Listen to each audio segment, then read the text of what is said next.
British Prime Minister has made a catastrophic error in not allowing America the use, especially of Diego Garcia. I can only guess he wanted to sort of invalidate it as a useful place so that his shameful sellout to Mauritius could happen.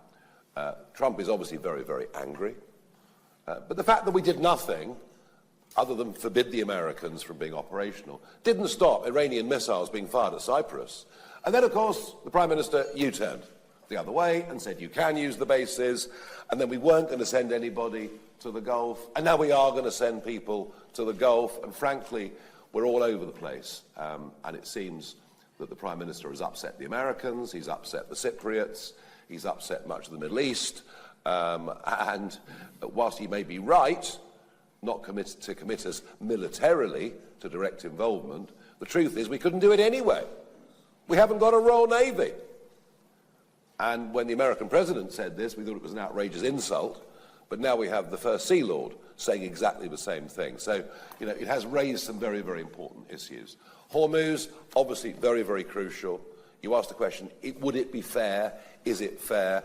No, we need the Straits of Hormuz opened, and I wouldn't for a minute think that the Americans will walk away from that. But is it fair that a British government, a conservative British government, slapped on super taxes on North Sea oil and gas, forbade onshore production of natural gas? Is it fair that we now face a real gas emergency? And it's coming down the tracks at us very, very quickly. It is wholly unnecessary. Reeves has said she's angry with President Trump for starting this war. Are you? I'm not angry with him for starting this war if, and by the way, he's been elected saying no more endless foreign wars. His instincts are not, his instincts are not to do this. And this is not something he's been arguing since he was president. He's been making these arguments for over 20 years, way before he was in politics, asking questions about open-ended wars.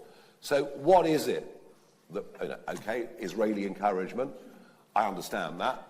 You know, the Israelis are there and Iran wants to obliterate them and kill them all. So I can understand why Israel would want to do something like this. What persuaded Trump to do it? What was the key motivation? And it's difficult, listening to the press conferences sometimes, to work that out. If the goal of removing Iran as a nuclear power is achieved, the world will have been done a massive favour, even if there are some quite big short-term costs. And there are big short-term costs, but ones that we should never have allowed ourselves to be so vulnerable on. And, you know, we're facing the prospect. I mean, if Hormuz is not opened relatively quickly, I think gas rationing is a possibility.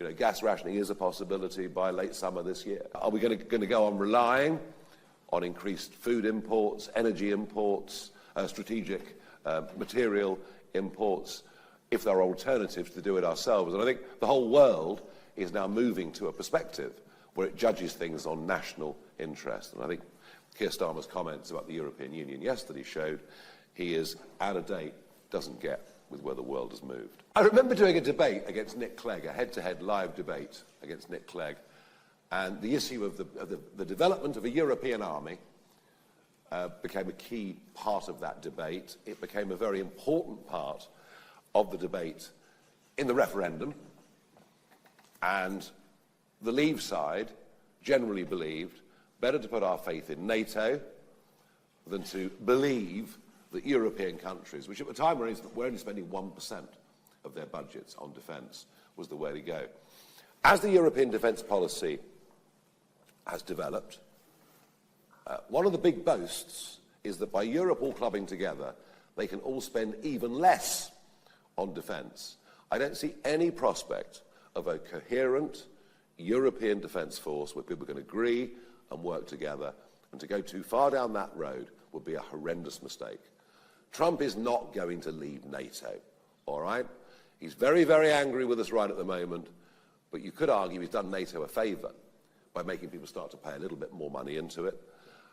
And we will not always agree with America. You know, everyone's looking at this through the prism of Trump. Forget that.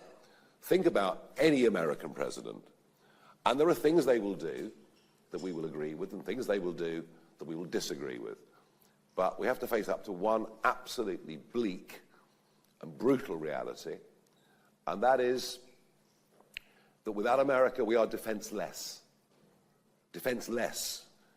And so to have upset the Americans so unnecessarily over the use of Diego is a massive error. Utterly irrelevant whether I think Trump's comments that we don't have a navy are right or not.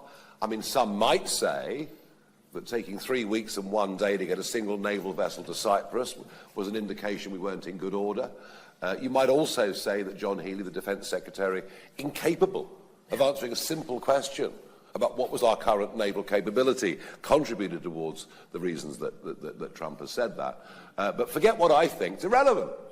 The First Sea Lord agrees. We are unfit. We don't have an effective Royal Navy that could, in the event of war, be operational usefully. And this